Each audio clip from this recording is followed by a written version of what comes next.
Jack Miller held his mother's hand as they walked through the gleaming corridors of Proxima Station. The 12-year-old boy had never been this far from Earth before. His wide eyes took in the strange beings that moved around them. Tall blue Andari with their 4 arms, bulky Zarlaxians with skin like stone, and the reptilian Voth with their jeweled scales. "Stay close to me," Susan Miller said, squeezing her son's hand. As a diplomatic attaché for Earth's ambassador, she had been to many intergalactic council meetings, but this was the first time she had brought Jack along. "Mom, look at that one," Jack whispered, pointing at a floating jellyfish-like creature that glowed with inner light. Susan smiled. "That's a luminary. They breathe through their skin and come from a water world." 50 years had passed since Earth joined the Intergalactic Council. Humans were still seen as newcomers by most of the 27 member species.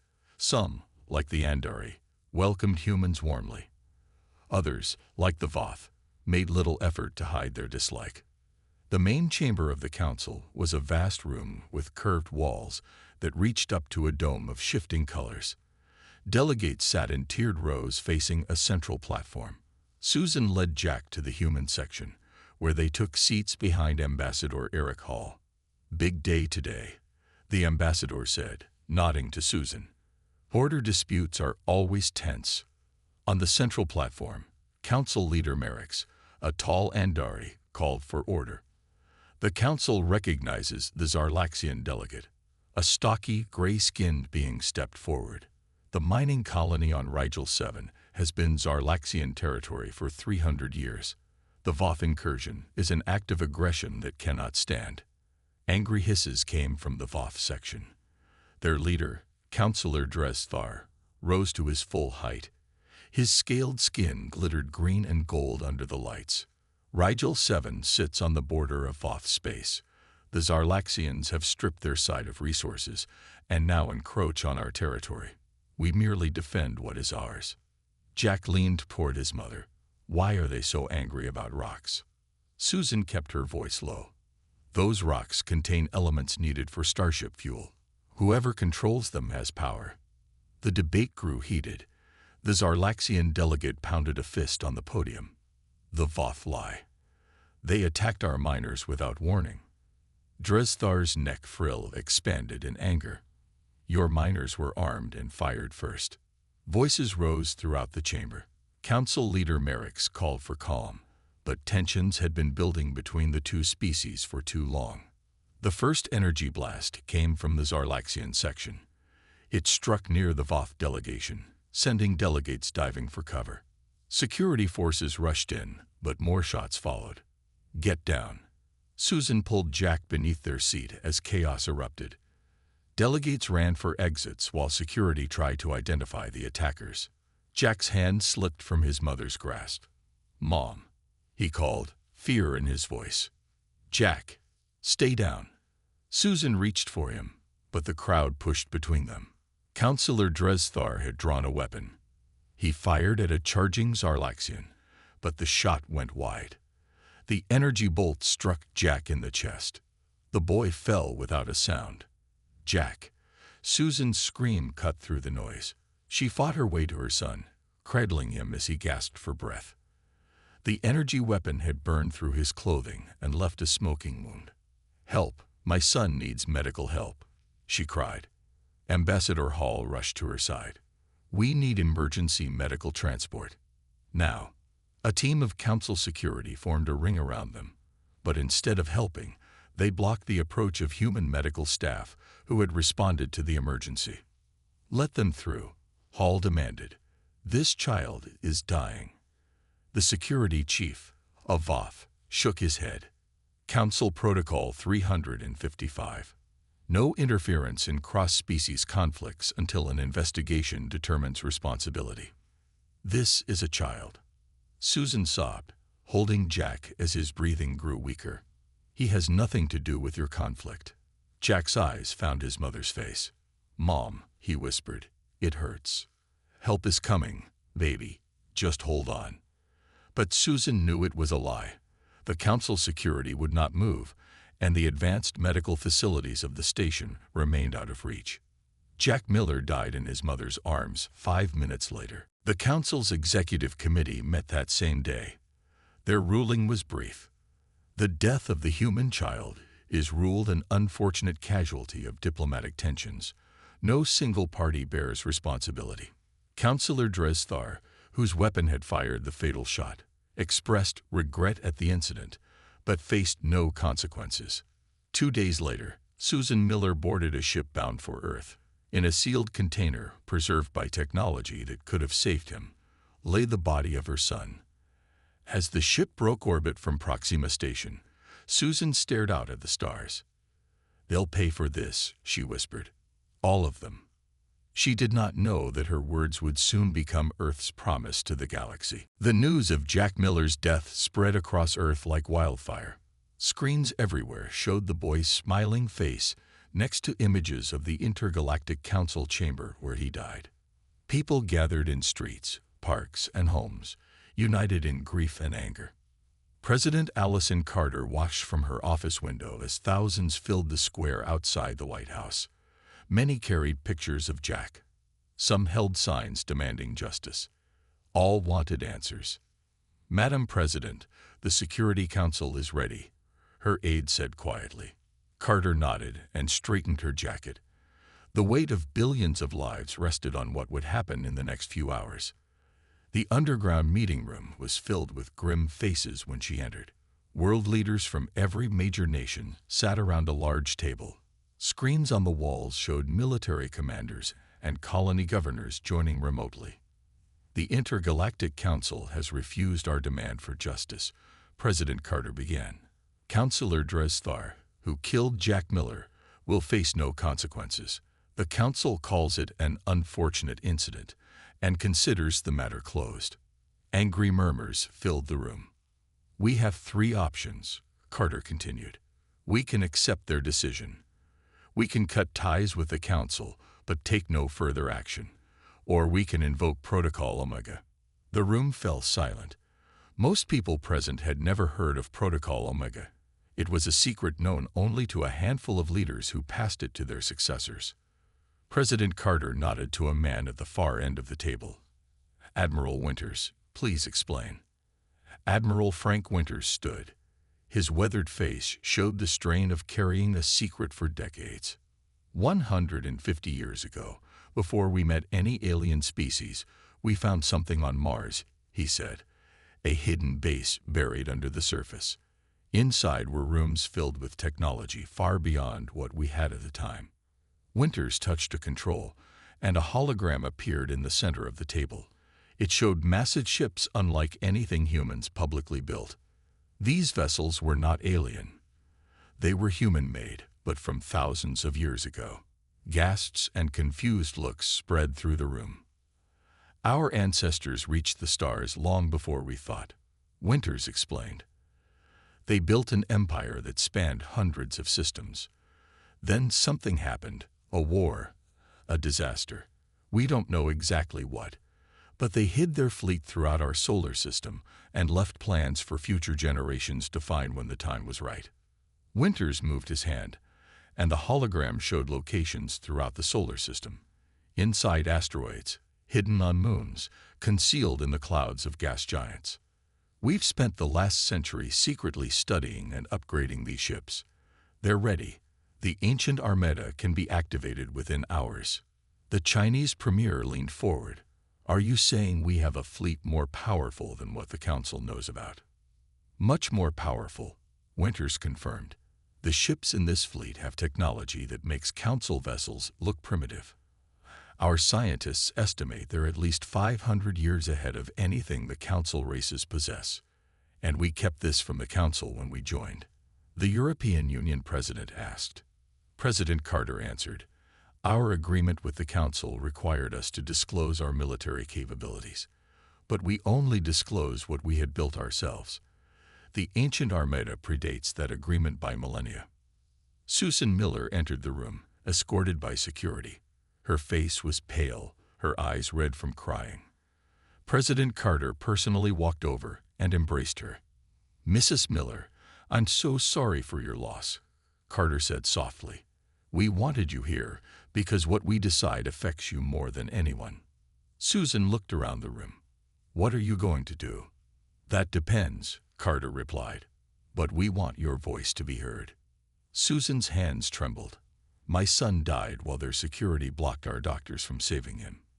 They let him die, and no one was held responsible. Her voice grew stronger. If you have the power to ensure this never happens to another family, use it. President Carter returned to her place at the head of the table. I've heard from every nation. I've heard from our colonies, and I've heard from the mother who paid the highest price. She looked at each person in the room. I am hereby authorizing Protocol Omega. Admiral Winters, activate the ancient Armada. As of this moment, Earth withdraws from the Intergalactic Council. Across the solar system, in hidden bases and secret facilities, lights began to come on in ships that had waited thousands of years for this moment. The ancient Armada was awakening, and in deep space, the Council had no idea what was coming. Captain Grace Howard stood on the bridge of the EDS Vigilant, looking out at the icy surface of Triton, Neptune's largest moon. To most of the galaxy, the Vigilant was just a research vessel studying the outer planets. Only a handful of people knew its true purpose. Captain, we've reached the coordinates, said Lieutenant Sam Wright from the helm. Grace nodded. Take us down, nice and easy. The ship descended toward Triton's surface. Nothing appeared unusual about their destination, just another patch of frozen nitrogen and methane. But Grace knew better.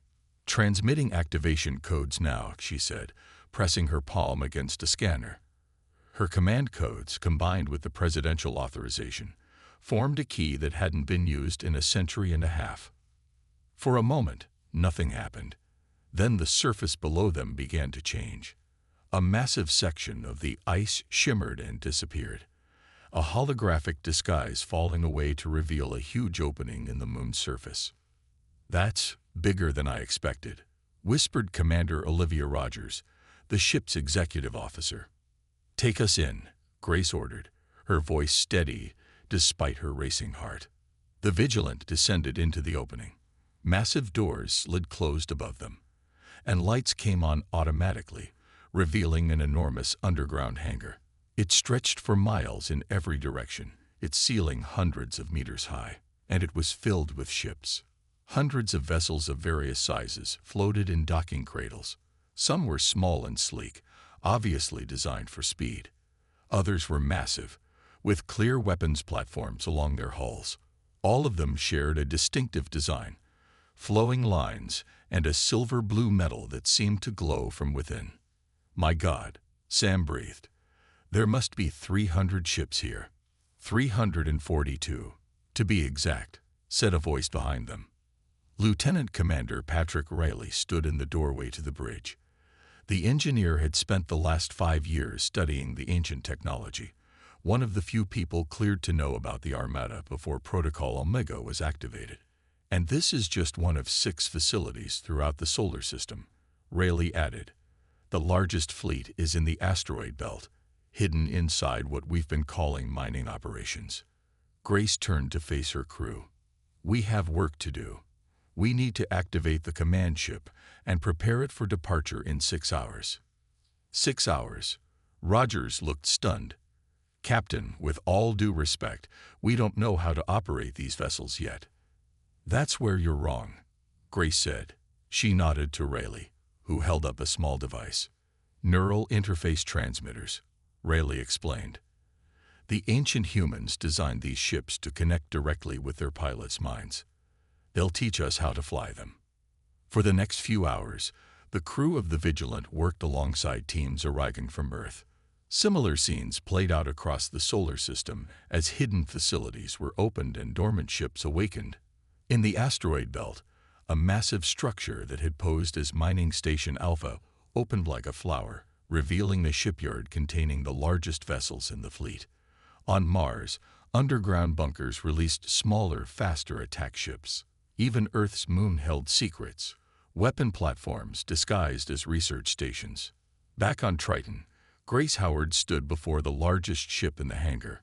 It was 3 times the size of the largest Council battleship, with elegant lines despite its clear military purpose. "She's called the Nemesis in the original records," Rayleigh said, standing beside her. "But Admiral Winters has renamed her." "What's her new name?" Grace asked. "The EDS Retribution." Grace touched the hull. The metal felt warm, almost alive under her fingers. "Captain Howard," called a technician, holding a neural transmitter. "We're ready to sync the command crew."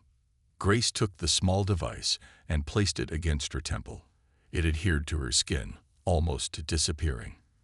For a second, nothing happened. Then her mind exploded with information: schematics, weapons systems, propulsion technology, tactical capabilities. The ship was teaching her, showing her what it could do. She gasped as the knowledge flowed into her. The Retribution wasn't just bigger than Council ships, it was centuries more advanced. Its weapons could cut through Council shields like paper.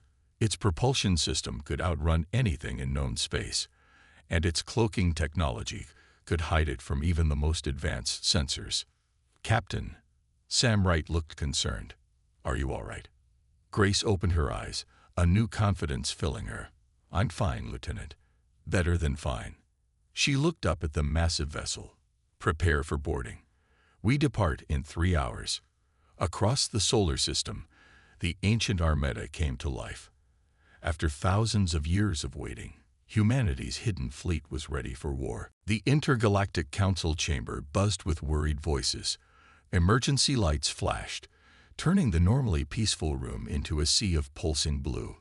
Council leader Merrick stood at the center, his 4 arms raised for silence. 3 days ago, Earth officially withdrew from the Council. Merrick said when the noise died down. "We have lost all contact with human representatives. Our sensors detect unusual energy signatures throughout their solar system."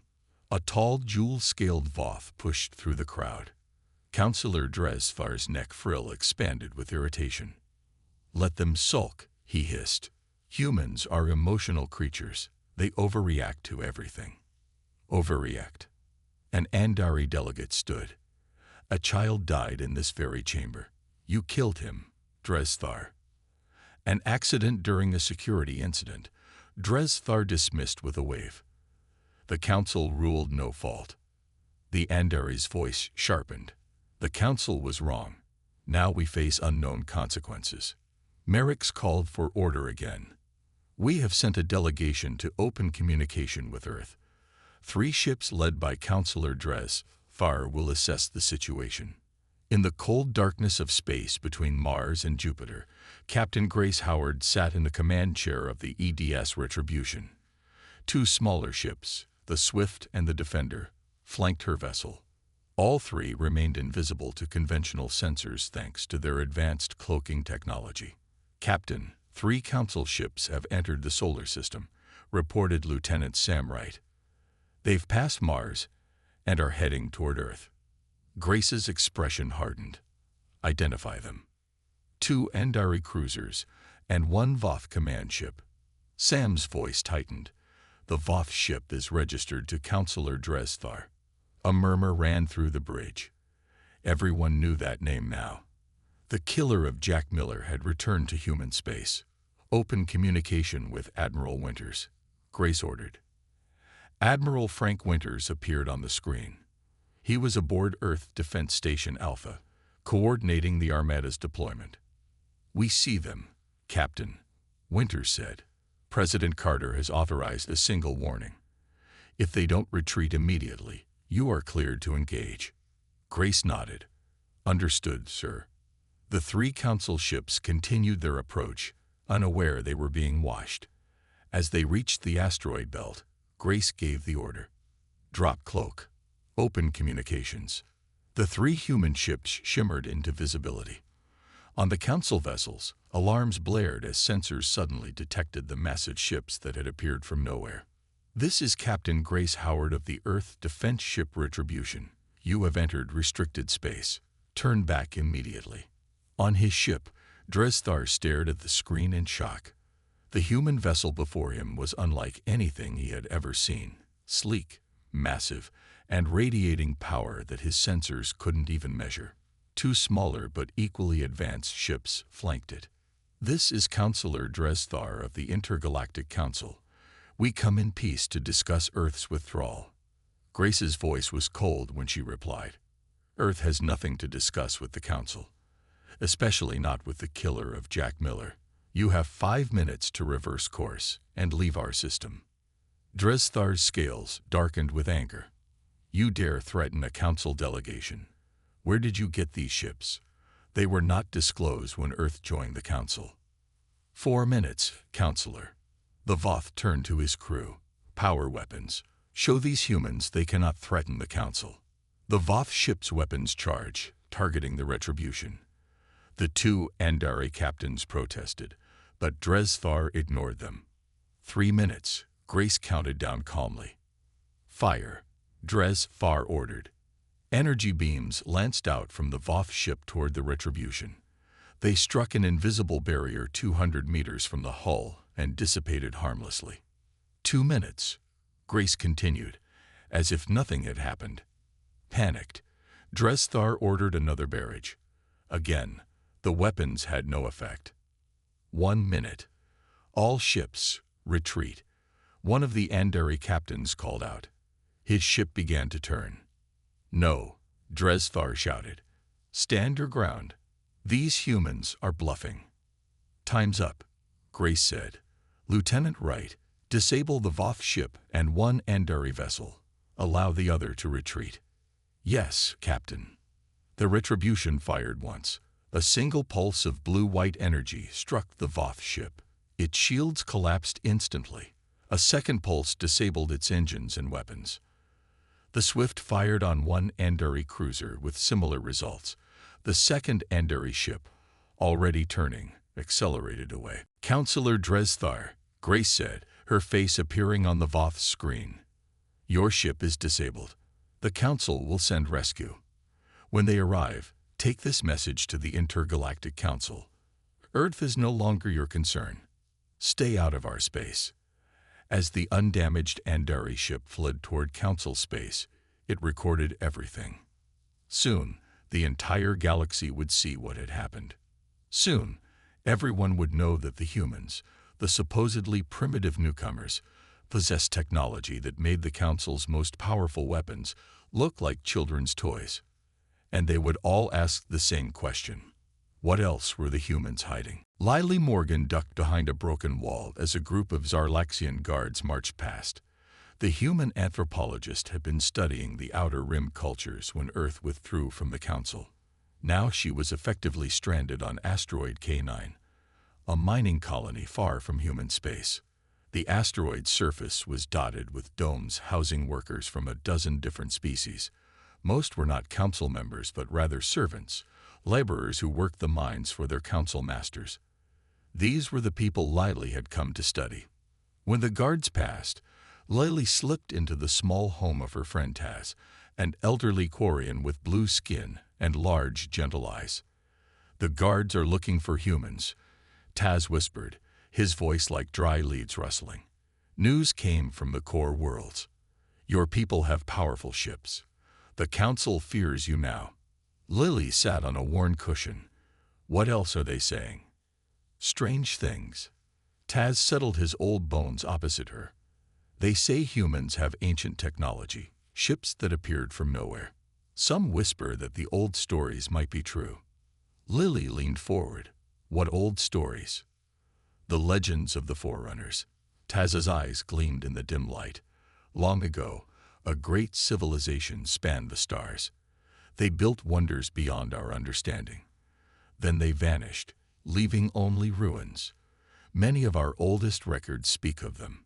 He pulled out a small, worn tablet carved with strange symbols. "This has been passed down through generations of my family. It tells of the Forerunners who looked much like humans do now." Lily studied the tablet, her trained eye recognizing elements of the script. "This is similar to some of the oldest human writing. Where did your people get this?" "From the ruins on our homeworld. Ruins the Council forbids us to study." Taz's voice grew bitter. "The Council takes technology from the ruins but does not allow others to learn." A new thought dawned on Lily. What if the ancient armada that Earth had revealed was connected to these forerunners? What if humans were their descendants? Meanwhile, across the galaxy, the ancient armada moved with purpose. Captain Grace Howard led a battle group of 5 ships toward the human colony of New Dakota. The Council had placed all human colonies under protective custody after Earth's withdrawal. "We're approaching New Dakota," Lieutenant Sam Wright reported. "Sensors show 4 Council ships in orbit and a control center on the surface." Grace nodded. "Maintain cloak." "Lieutenant Commander Riley, is your ground team ready?" Patrick Riley stood at the weapons station, now wearing combat armor. "Yes, Captain. We can disable their systems with minimal risk to the colonists." "Proceed," Grace ordered. "Remember, we want to show our people that we haven't abandoned them." On New Dakota's surface, Lieutenant Ben Davis led a team of 20 soldiers equipped with ancient technology-enhanced armor. They moved silently through the colony's main city toward the Council Control Center. The Council guards never saw them coming. Using non-lethal weapons, Ben's team neutralized the alien guards and seized the control center in less than 10 minutes. "Control center secured," Ben reported. "But Captain, you need to see this." Inside the center, they found evidence of Council experiments on human colonists. Medical files showed genetic testing, blood samples, brain scans, all taken without consent. "They've been studying us," Ben said, his voice tight with anger. "Like lab animals." In orbit, the Retribution decloaked directly in front of the surprise Council ships. The ancient Armada vessels fired precise shots that disabled the alien craft without destroying them. "Attention Council vessels," Grace broadcast. "Your ground forces have been neutralized. Your ships are disabled. New Dakota is now under Earth protection again." The liberation of New Dakota was repeated at other human colonies. Each time, the ancient Armada demonstrated overwhelming technological superiority, and each time they found evidence that the Council had been secretly studying humans, searching for something. On the Andari homeworld, the Council's oldest member race watched these events with growing concern. Unlike the others, the Andari kept complete historical records. And those records suggested something that the Council had hidden for centuries. Humans were indeed the descendants of the Forerunners, the founders of the first great galactic civilization. The truth that had been buried for thousands of years was about to emerge, and when it did, the galaxy would never be the same. The massive Council Grand Fleet gathered near Proxima Centauri. Over 2,000 ships from all 27 member species formed battle groups that stretched across space. It was the largest military force assembled in 500 years. Admiral Vex of the Zarlaxians commanded from his flagship, the Unstoppable. His gray, stone-like face showed no emotion as he addressed the fleet commanders on his screen. "The humans have revealed technology beyond our understanding," Vex said, "but they have only a few hundred ships. We have thousands. We will overwhelm them with numbers and end this threat before it grows." On Earth, Admiral Frank Winters watched the Council fleet gathering. His intelligence agents throughout Council space had warned him this was coming. Now he prepared humanity's response. "They expect us to keep our fleet together to defend Earth," Winters explained to President Carter and the military leadership. "So we won't do that." He displayed a hologram of the solar system. "We'll divide our forces. Captain Howard will take 30 ships to protect the outer colonies. Another 50 will guard the inner system. The rest will form 3 battle groups hidden behind the sun, the moon, and within Earth's atmosphere." President Carter studied the plan. "They'll still outnumber us greatly." "Numbers don't matter," Winters replied. "Their weapons can't penetrate our shields. Ours cut through theirs like they aren't even there. And they don't know about the defense grid." The defense grid was perhaps humanity's greatest secret. Thousands of weapon platforms hidden inside Earth's moon, activated along with the ancient Armada. The moon had been transformed into the greatest fortress in known space. Aboard the EDS Retribution, Captain Grace Howard prepared her battle group. As she reviewed tactical plans, A new officer arrived on the bridge. Susan Miller reporting for duty, Captain. Grace turned to see Jack's mother standing at attention. The woman's face showed both grief and determination. Mrs. Miller, I didn't know you were assigned to the Retribution. Admiral Winters approved my transfer, Susan said. I was a tactical analyst before I joined the diplomatic corps. And I have personal reasons to be here. Grace nodded slowly. Welcome aboard, Tactical Officer Miller. 3 days later, the Council Grand Fleet jumped into Earth's system. They arrived in perfect formation, their thousands of ships filling the space between Mars and Earth. Admiral Vex's voice boomed across all channels. People of Earth, your defiance of Council authority ends today. Surrender your advanced ships and submit to Council rule, or we will destroy your world. President Carter's response was brief. Admiral Vex, look up. The Council fleet commanders looked at their sensors in confusion, then shock. The moon, Earth's silent companion, was changing. Thousands of sections of its surface slid open, revealing massive weapon emplacements that had been hidden beneath the regolith for centuries. Before the Council fleet could react, Earth's own ships appeared. The ancient Armada vessels shimmered into visibility all around the Council fleet, some rising from Earth's oceans, others appearing from behind the sun, and more dropping their cloaks where they had been hiding all along. All ships, engage, Admiral Winters ordered. The Battle of Earth began with a blinding display of weapon fire from the moon.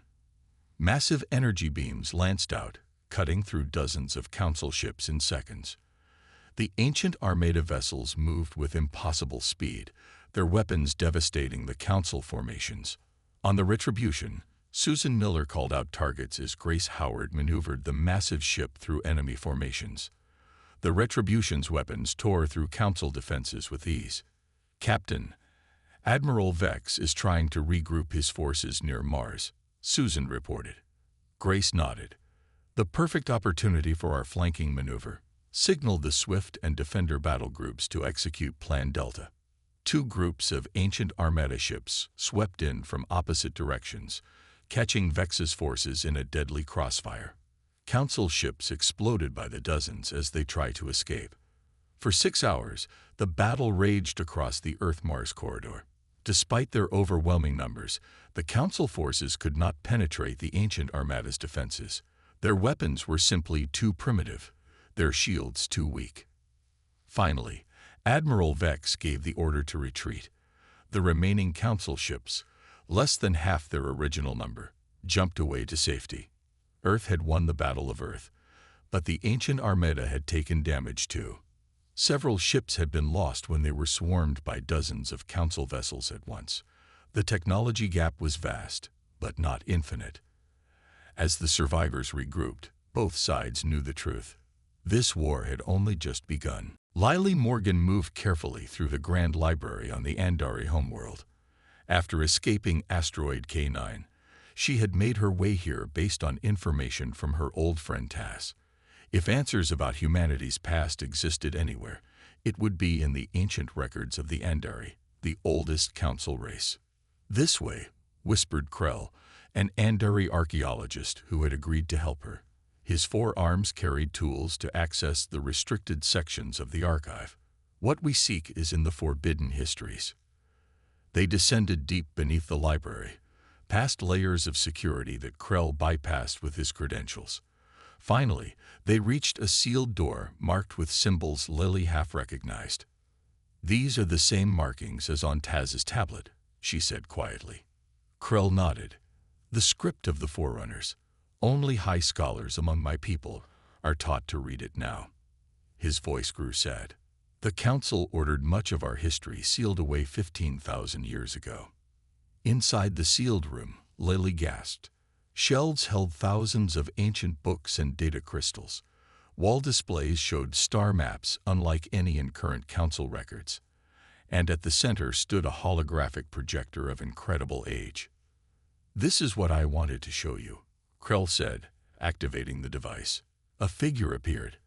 A human man wearing clothing unlike anything from Earth's recorded history. He spoke in a language that sounded oddly familiar to Lily, with words that almost made sense. "That's almost like ancient Sanskrit mixed with something else," she whispered. Krell manipulated controls, and the language shifted, translated by the ancient system. The hologram began to speak in modern Andari, which Lily understood through her translator. "This is the final record of High Commander Akhtar of the Human Federation. Our war against the Void Beings has lasted 300 years. We have lost thousands of worlds. Our last hope is to hide our remaining technology and preserve our species on the homeworld, Earth. We have seeded defensive measures throughout the Sol system and left knowledge that our descendants may one day find. To our friends among the younger races, especially the Andari, we entrust this record. May humanity rise again when the danger has passed." Lily stared at the image, her hands trembling. "We were them. The Forerunners were humans." Krell nodded solemnly. "My ancestors were your allies. After your civilization fell, the remaining council races found and claimed your abandoned technology. They built their power on the ruins of yours. But why hide this truth?" Lily asked. "Because the council's founding principle is a lie," Krell replied. "They claim they uplifted all younger races, including humans. The truth that humans once ruled the stars would destroy their authority."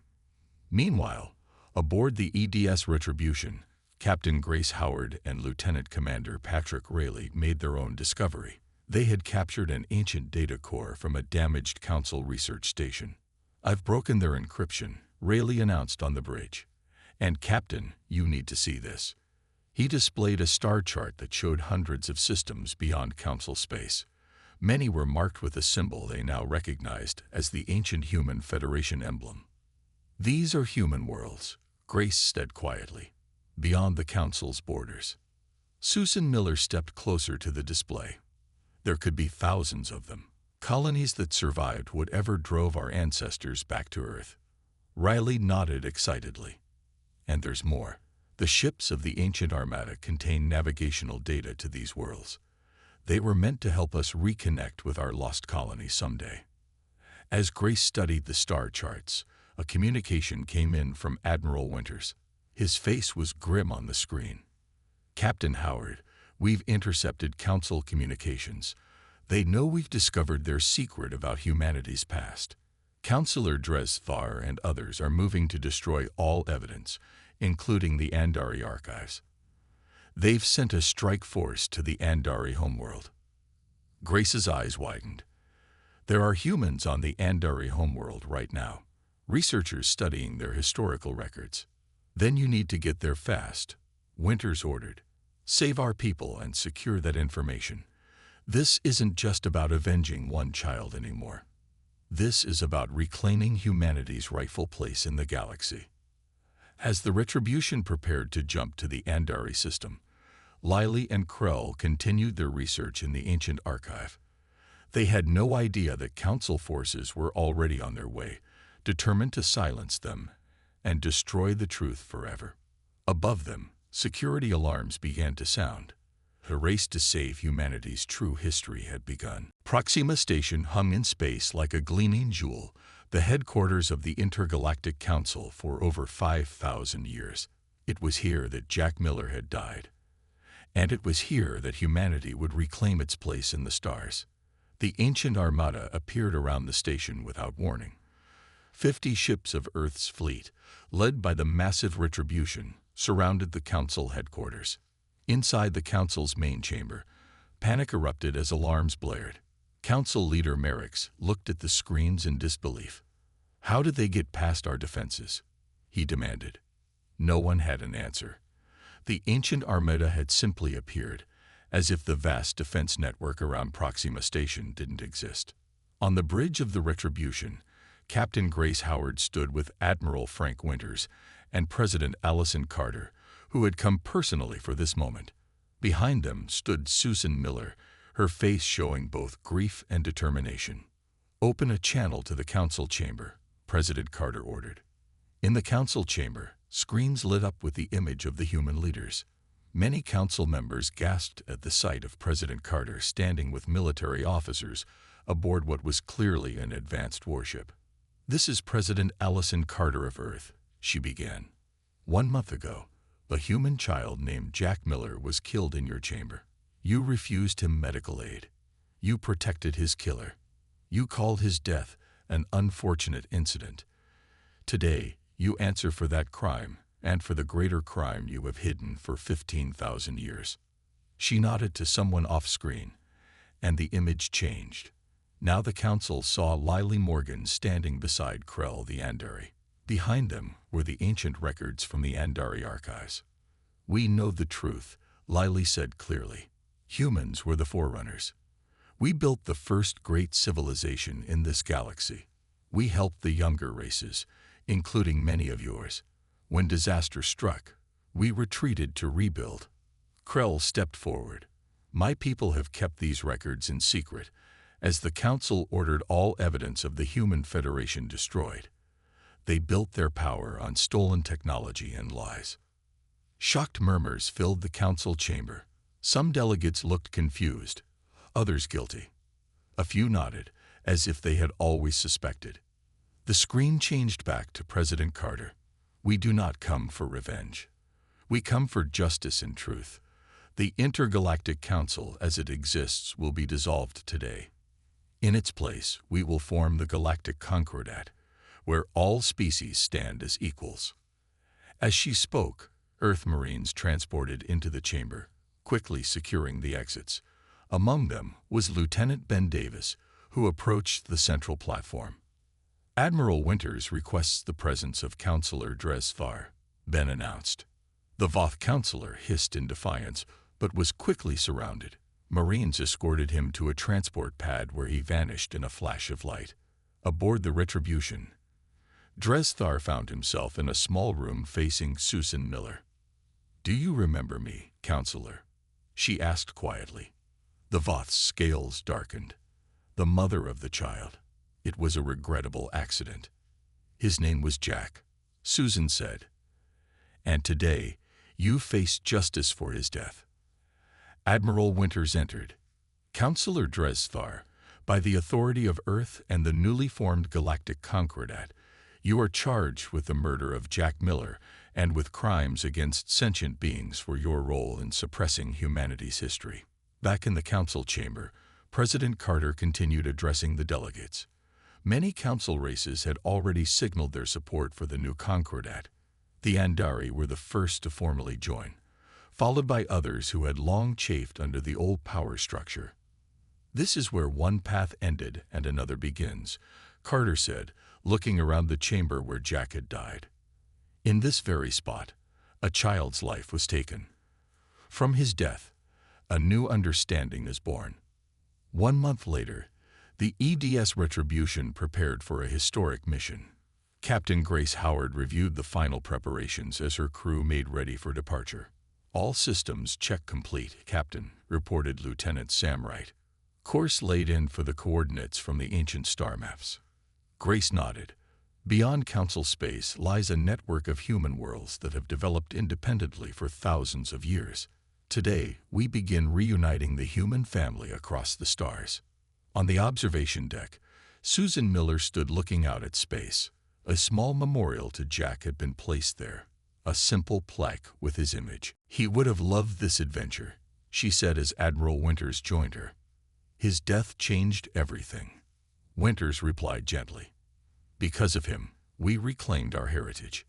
Because of him, humanity has returned to the stars not as newcomers but as founders." Susan touched the plaque. "I miss him every day. But now his name will be remembered across the galaxy." As the Retribution moved away from Earth, its powerful engines glowing, Susan watched her home planet fade into the distance. Ahead lay the unknown, lost human colonies, ancient allies, and perhaps even the mysterious enemies that had driven humanity from the stars long ago. The ancient Armada had awakened. Humanity had remembered its past, and the galaxy would never be the same again.